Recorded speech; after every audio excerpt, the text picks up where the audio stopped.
اور اب S H او کو بچانے کی بھرپور کوشش کی جا رہی ہے، اور اس میں غلام نبی میمن خود کیونکہ گھوٹکی میں بھی رہ چکے ہیں، اور ان کو بھی اس طرح کے لوگ پیارے ہیں کہ جو کرپشن کریں. اور ضیاء الانجار تو ماشاءاللہ آپ کو پتہ ہے اس کی لیول کیا ہے وزیر داخلہ بننے کی، تو اس کو تو یہ ساری صورتحال سے فائدہ اٹھانا ہے. فی الحال اس معاملے کو ٹھنڈا کیا گیا ہے تاکہ ایس ایچ او بچایا جا سکے، اور اس سے وہی بات کہ power of S H O یہ ہے کہ 2 افسران کو وہ کھا گیا ہے.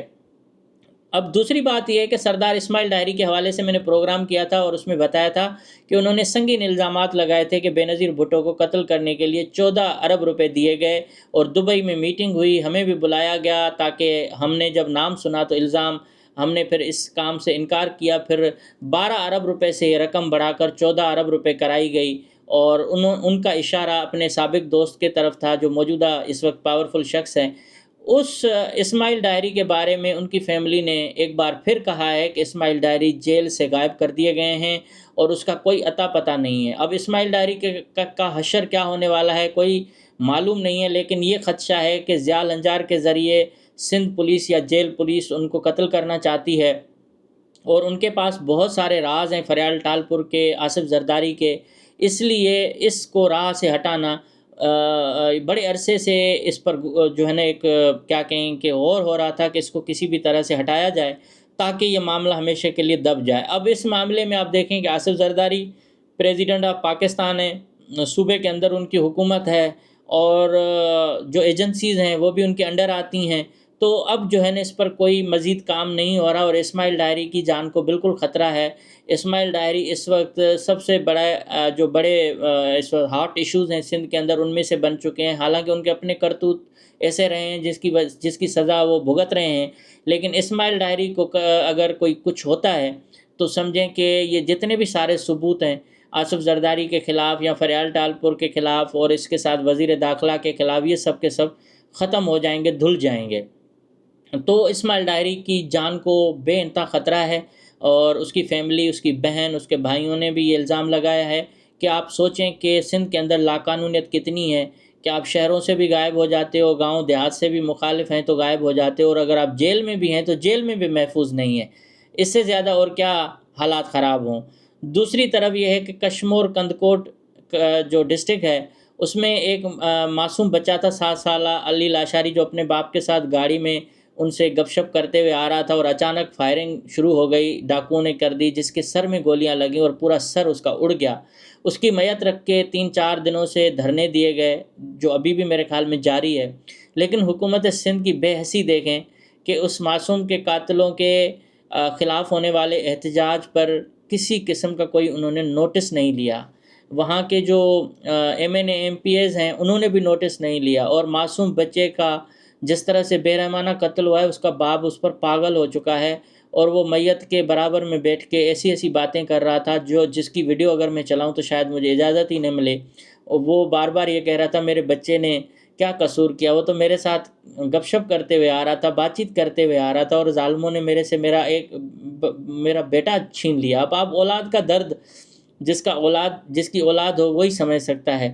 تو اتنا امن امان کا معاملہ خراب ہے کہ ڈاکو کسی کو نہیں بخش رہے، کسی کو نہیں دیکھ رہے کہ کوئی معصوم بچہ جا رہا ہے، بچی جا رہی ہے، خاتون جا رہی ہے، کوئی بزرگ جا رہا ہے، کسی کو بھی یہ نہیں بخشا جا رہا. اور اسی حالات کے اندر سردار جو ہیں بڑے بڑے پاورفل لوگ وہ آرام سے آتے جاتے رہے ہیں، آرام سے ان کی آمد و رفت ہو رہی ہے، ان کو کوئی نہیں روک رہا. نہ صرف سردار بلکہ ان کے بچے وہ بھی محفوظ ہیں، ان کی گائیں بھینسیں بھی محفوظ ہیں.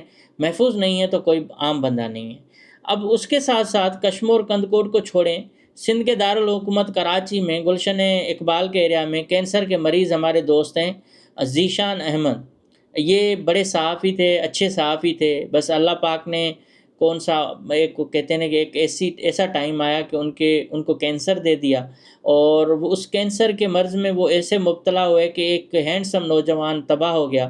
اب بھی ان کا علاج جاری ہے، کئی بار ان کا سنگاپور سے بھی شاید علاج ہوا، شوکت خانم سے بھی ان کا علاج چل رہا ہے. وہ اپنے سب کچھ بیچ باچ کے علاج پہ اس نے لگا دیا، گھر بیچا، گاڑیاں بیچیں. اب جو ہے وہ کرائے کے مکان میں رہتے ہیں، اس کا کوئی پرسان حال نہیں ہے. ان کی وائف نے بھی مجھے 3-4 میسج کیے کہ اپیل کریں کہ ہماری کوئی مالی مدد ہو سکے، ہمارا علاج میرے شوہر کا ہو سکے. لیکن اس کے دوران کیا ہوا کہ وہ بیچارہ گھر کے اندر اکیلا تھا، اس کی فیملی باہر گئی ہوئی تھی اور ڈاکو ان کے گھر میں گھسے اور ان کے تمام چیزیں جو ان کے پاس تھیں وہ لوٹ کر چلے گئے ہیں۔ پہلے آپ ویڈیو دیکھیں، پھر میں اس پر مزید بات کرتا ہوں۔ السلام علیکم، یہ الیان یوسف پلازا، زینہ نمبر 37 C182۔ ابھی ٹائم ہو رہا ہے تقریباً 1-1.5 بجے تک ٹائم ہو رہا ہے، اور یہ C182 میں 2 ڈکیت گھسے یہ فلیٹ کے اندر۔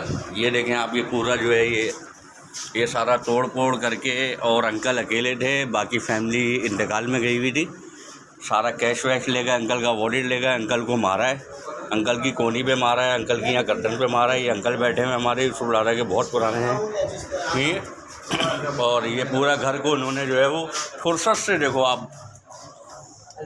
یہ دیکھیں، فرصت سے آپ نے ان لوگوں نے جو ہے وہ ڈکیٹی ماری ہے۔ انکل بیچارے بیچ میں فالج بھی تھا، تھوڑے سے فالج کے وہ بھی ہیں، تو مقابلہ نہیں کر سکے۔